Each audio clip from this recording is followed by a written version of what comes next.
Sir नमस्कार। नमस्कार।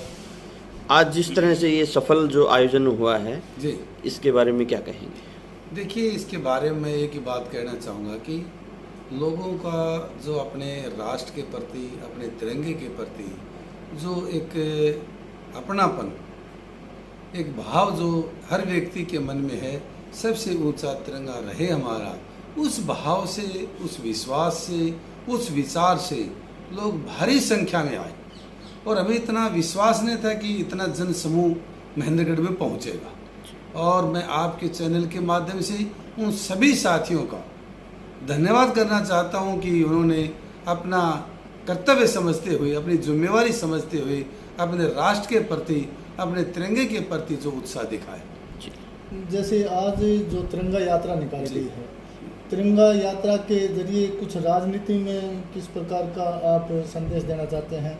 जो आपके वर्कर हैं, पार्टी के वर्कर हैं, उनको क्या कहना चाहेंगे? किस प्रकार की तिरंगा यात्रा के जरिए आपका शक्ति प्रदर्शन समझे या कैसे क्या? देखिए, रामचंद्र जी की शक्ति प्रदर्शन और तिरंगा यात्रा दोनों अलग अलग। तिरंगा यात्रा हमने उस भाव से, उस उद्देश्य से, जो पूरे देश के अंदर तिरंगा यात्रा का आयोजन लगातार हर साल होता है। जब से माननीय मोदी जी इस देश के प्रधानमंत्री बने, उस समय से लगातार शहर में भी है, गांव में भी है, ब्लॉक स्तर के ऊपर भी है, जिला स्तर के ऊपर भी है, और सभी लोग इस तिरंगा यात्रा का आयोजन किया। हमने भी उसी भाव से तिरंगा यात्रा का सम्मान के लिए, राष्ट्र के प्रति समर्पण के लिए इस तिरंगा यात्रा का आयोजन किया। दूसरा आपका प्रश्न, इसके द्वारा शक्ति प्रदर्शन, जब राजनीतिक जो क्षेत्र में लोग काम करते हैं, जब जनता का प्यार मिलता है, समर्थन मिलता है, जब जनता लाड करती है, अपनापन दिखाती है, तो भी नेता के मन में भाव आगे के आते हैं। और जब लोग ये कहते हैं कि हम आपके साथ हैं, आप कदम से कदम मिलाकर आगे बढ़े, तो इसमें कोई शक नहीं है। सर जैसे बीजेपी जो पार्टी है वो राष्ट्रीय लेवल की पार्टी है जी। तो कहीं न कहीं यहाँ पे जैसे आप भविष्य में जैसे चुनाव लड़ते हो, अगर टिकट अगर आपको बाई चांस अगर पार्टी ने उसका नेतृत्व आपको नहीं दिया तो जनता का क्या संदेश देना चाहोगे? देखिए कि वो तो आज की तारीख में तो अभी 1.25 साल, 1 साल से ज़्यादा समय है।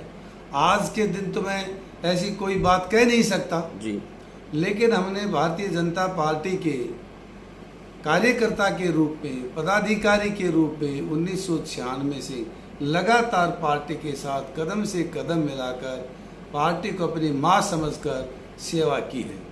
रही बात टिकट मिलना नहीं मिलना, वो तो समय बताएगा जी। उस समय की हालात क्या हैं, पार्टी का विचार क्या है, लोगों का विचार क्या है, उस हिसाब से चलेंगे। तो जैसे चर्चा है लोगों की, यदि पार्टी टिकट नहीं देती है तो चुनाव लड़ा जाएगा या नहीं लड़ा जाएगा? जैसे पार्टी में रामविलास शर्मा बड़े नेता हैं, पार्टी के दिग्गज नेता हैं, तो क्या पार्टी उनकी टिकट को इग्नोर कर सकती है? देखिए, इस विषय में तो मैं क्या कह सकता हूँ, पार्टी के वरिष्ठ नेता हैं, इसमें तो कोई शक ही नहीं है।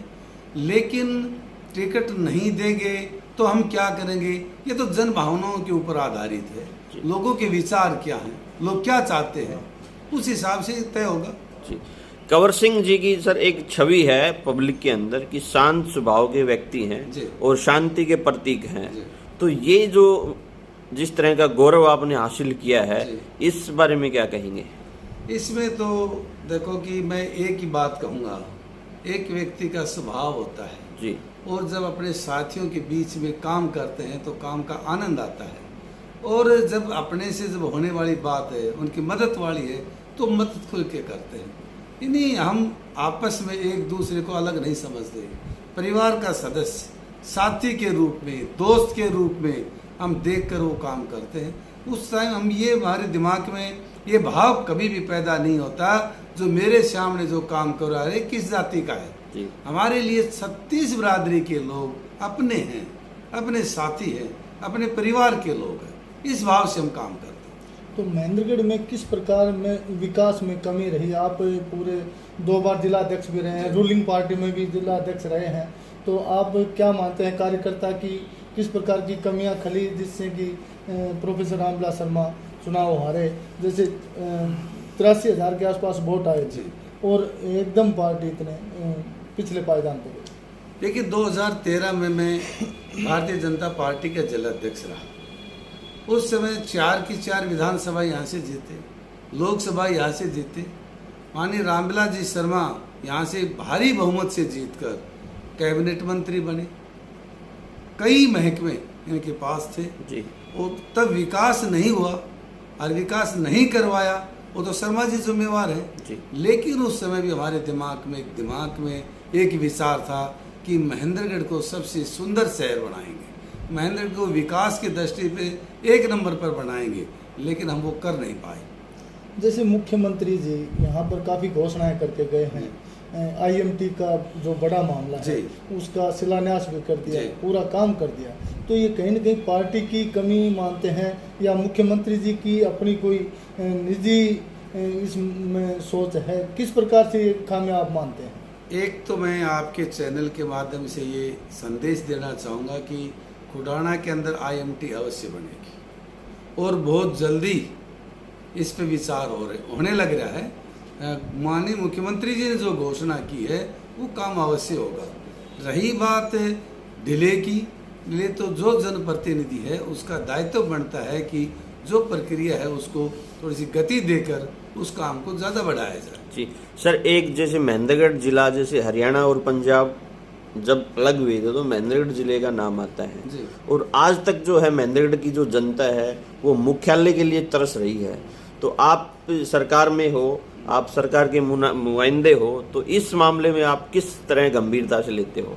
देखो हमारा तो एक ही विचार है कि महेंद्रगढ़ जो जिला है मुख्यालय महेंद्रगढ़ होना चाहिए जी। यदि नारनौल को भी बनाना है तो हमें कोई एतराज़ नहीं है जी। और ये हमारी मांग है और हम इसमें कई बार विचार विमर्श भी हुआ है, लेकिन हम इसको करवा नहीं पा रहे हैं अभी जी। इसमें कमी है, इस बात में हमारी में कमी है जो नहीं करवा पाए, लेकिन हमारे दिमाग में ये बात अवश्य है कि महेंद्रगढ़ को भी जिला मुख्यालय बनाया जाए। जी। तो आप राजनीति में किस आधार को लेकर आगे बढ़ेंगे? किस प्रकार की खामियां हैं आपकी? मुख्य जो आगे काम करने की गतिविधि है किस प्रकार की रहेगी जो पीछे सरकार में कमियां रही? मेरा एक ही सपना है कि महेंद्रगढ़ को बहुत साफ सुथरा सुंदर विकास की दृष्टि से पूरे जिले में नहीं पूरे हरियाणा में 1 नंबर का रहे। गांव के जो सड़क है वो बहुत अच्छी सड़कें रहे, पानी की व्यवस्था ठीक रहे, नगर में सीवरेज बिजली की व्यवस्था ठीक रहे। ये सब बातें तो हमारे दिमाग में है, विचार है और अवसर मिलने के ऊपर इन कामों पर हम जरूर करवाएंगे। जी सर, एक जनता का सवाल और है, आज कंवर सिंह जी जिस तरह से पोजीशन में हैं और जिस तरह का आज माहौल है, तो अपना जो प्रतिद्वंदी है, आप हालिया विधायक राव दान सिंह जी को मानते हैं या संदीप जो SDM है उनको मानते हैं या पूर्व शिक्षा मंत्री रामविलास शर्मा जी को मानते हैं?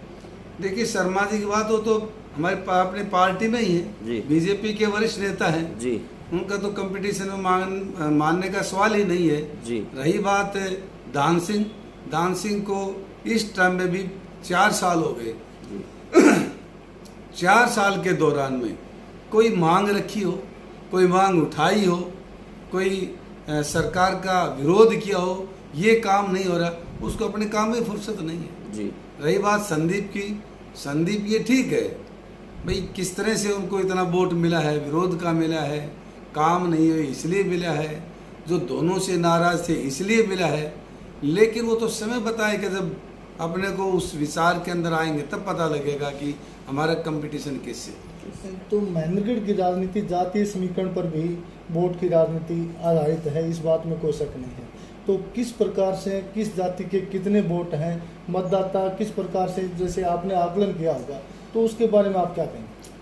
मैं नहीं समझता महेंद्रगढ़ की जनता जातीय समीकरण के ऊपर अपना विचार करते होंगे। यदि जातीय समीकरण की बात होती तो संदीप को इतना वोट नहीं मिलता।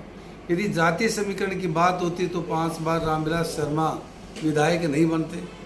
ये तो लोगों के दिल जीतने की बात है, लोगों के अपनापन दिखाने की बात है, लोगों को काम करके अपना विचार आगे बढ़ाने की बात है। सर, जैसे आपने कहा कि मुख्यमंत्री जी जो घोषणा करते हैं वो 101% इम्प्लीमेंट होती है धरातल पे, तो एक जैसे मांग है अपना सब डिपो, आपकी सरकार है, तो ये इतने दिन से सर विचाराधीन है, अब तक उसमें दिमक भी लग चुकी है, इस मामले में क्या कहेंगे? इसकी बात हमने अभी 13 तारीख को भी रखा है। 13 तारीख को माननीय मुख्यमंत्री जी ने सबको बुलाया था जी। ये अड़चन नहीं है, इसमें भी अभी विभाग द्वारा कोई न कोई लापरवाही है जिनको हम समझ नहीं पाए जी। ताकि पूरा जब काम सिस्टम सही है और जब सब डिपो चालू ही करना है, बन तो गया ही, चालू करना है जी, लेकिन चालू नहीं करने के पीछे राज क्या है ये हम समझ नहीं पाए हैं। इसके लिए हमने मुख्यमंत्री जी से भी कहा है, निवेदन किया है, लोगों को सुविधा के लिए सब डिपो चालू किया जाए। जैसे मुख्यमंत्री जी के सामने सब डिपो की बात बार बार जा चुकी, धरना प्रदर्शन हो चुके हैं, क्या मुख्यमंत्री इतने कमजोर हैं, क्या अधिकारियों के ऊपर हावी हो गए हैं? ऐसी बात नहीं है, ऐसी बात नहीं है।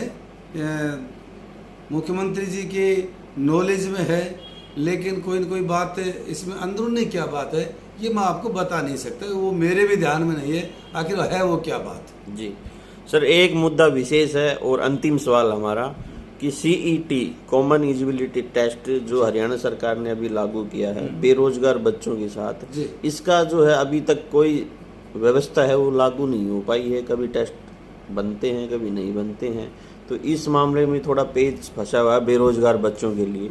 तो ये जो सीईटी का जो मामला है क्या ये सोल्व हो पाएगा? बिल्कुल, मुख्यमंत्री जी इसके ऊपर बड़ी चिंता से लगे हुए हैं और बहुत जल्दी इसका समाधान करेंगे।